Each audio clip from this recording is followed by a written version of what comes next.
Olá, vamos continuar a falar hoje sobre a história da igreja. Hoje nós vamos falar sobre o segundo período, que é o período da igreja perseguida.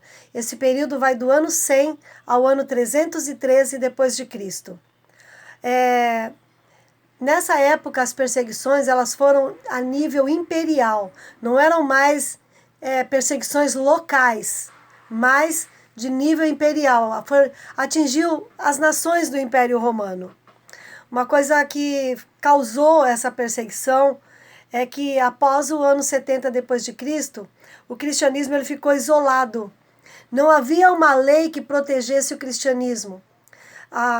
O judaísmo era uma religião reconhecida, mas o cristianismo não. E por algum tempo eles acharam que o cristianismo era o judaísmo. Por isso que ainda havia uma certa proteção. Mas quando eles perceberam que era uma outra religião, então aí a perseguição ela foi realmente atroz. Outra causa foi a questão do paganismo. O cristão, ele não adorava as imagens de Roma.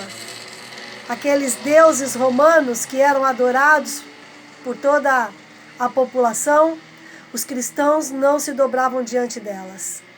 Por causa dessa perseguição, os cristãos começaram a se reunir nos cemitérios, nas catacumbas de Roma. E aí despertou mais curiosidade ainda. Por que eles se escondem? O que é que eles fazem lá no cemitério, madrugada? O que estão escondendo? Outra coisa, ceia do Senhor. Por que eles ficam falando de um defunto? Que seita estranha. Então o cristianismo era uma coisa muito estranha. O império não conseguia entender o que era o cristianismo. E aí então começou a perseguição. Sem falar daqueles que viviam do paganismo, que faziam imagens e ganhavam dinheiro com isso. As pessoas se convertiam, elas não consumiam mais esse tipo de coisa. Então muitos foram à falência. E aí houve reclamações. Vocês se lembram do que aconteceu em Éfeso? Quando Paulo pregou lá, houve uma conversão tão em massa que as pessoas queimaram seus objetos de paganismo.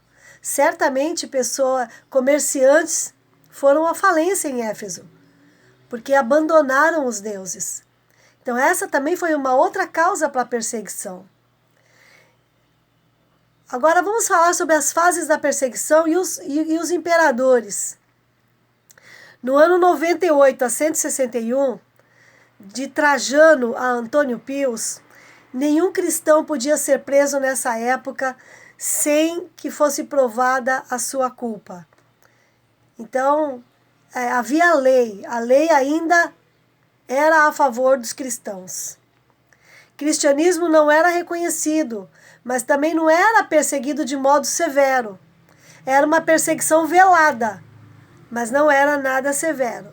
Nessa época teve alguns mártires. Simeão, que foi crucificado, Inácio, bispo de Antioquia da Síria, ele foi lançado às férias no anfiteatro romano.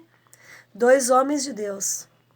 Na época de Marco Aurélio, de 161 a 181, o Marco Aurélio ele tratava o cristianismo com desdém.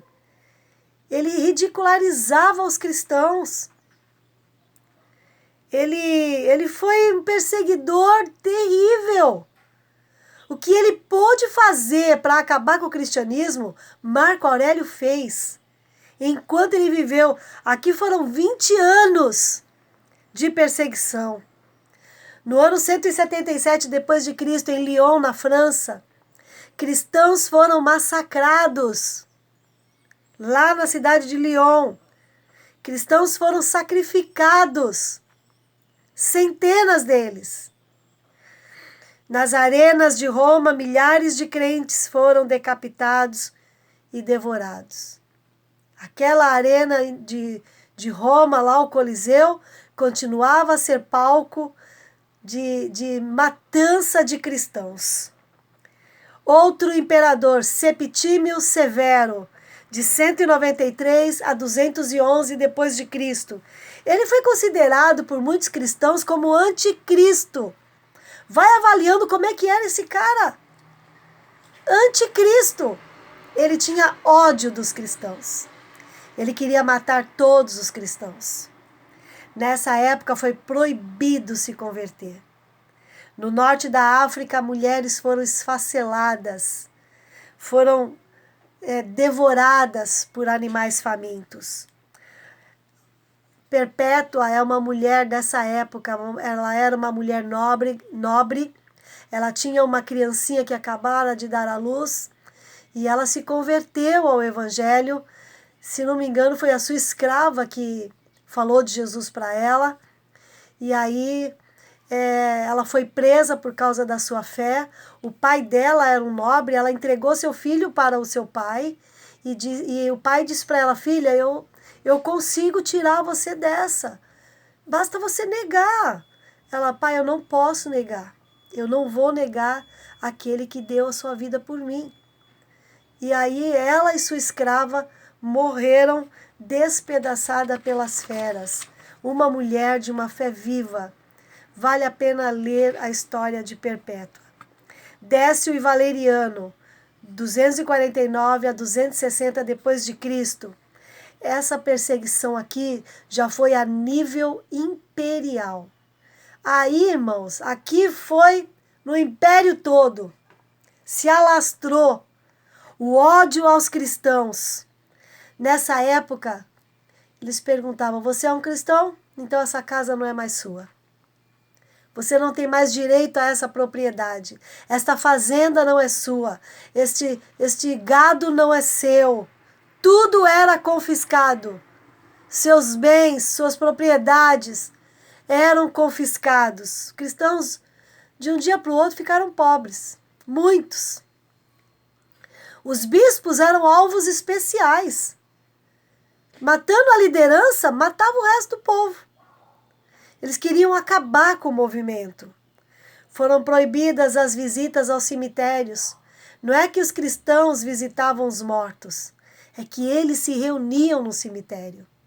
Então foi proibido. Foi o cristão que inventou essa coisa do cemitério, né?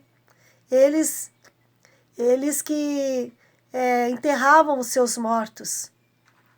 E dessa maneira, isso despertava toda uma curiosidade por parte dos pagãos. Nessa época de Décio e Valeriano, toda a população foi obrigada a adorar os deuses romanos. Houve mais mártires nessa época como nunca antes. Milhares de cristãos morreram por causa da sua fé. Alguns mártires dessa época, o célebre Cipriano, que foi o bispo de Cartago, e o bispo romano VI. E então a gente chega em Diocleciano, no ano de 284 a 303 depois de Cristo. Essa foi a última, mas foi a mais sistemática e a mais terrível de todas as perseguições.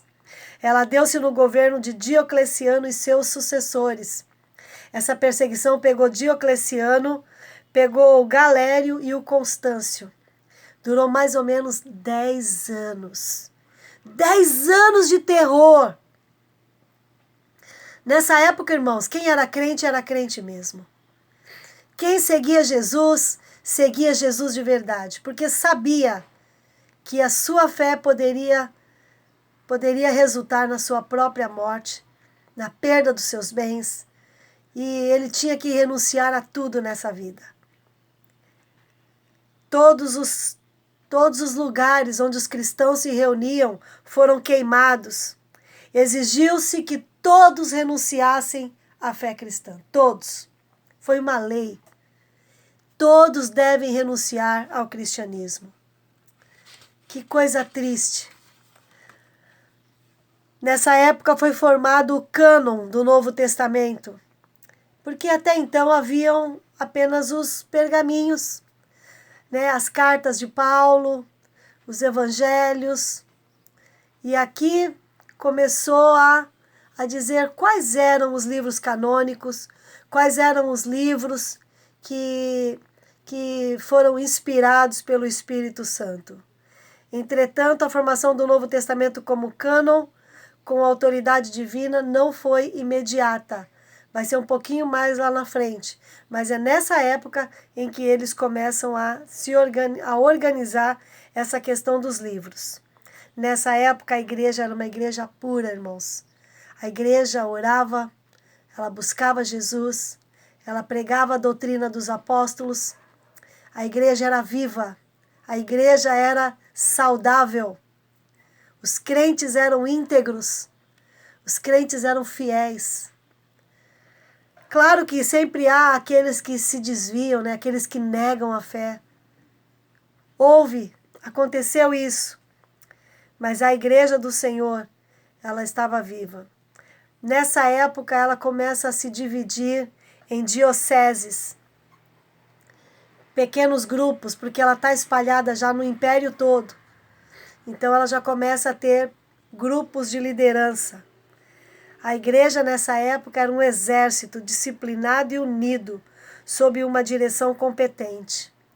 Os líderes da igreja, esses homens de Deus, do ano 100 ao ano 300, a igreja foi muito bem dirigida. Eram homens que temiam a Deus. No nosso próximo encontro, nós vamos falar de Constantino e como as coisas vão mudar daqui para frente. Nos vemos lá.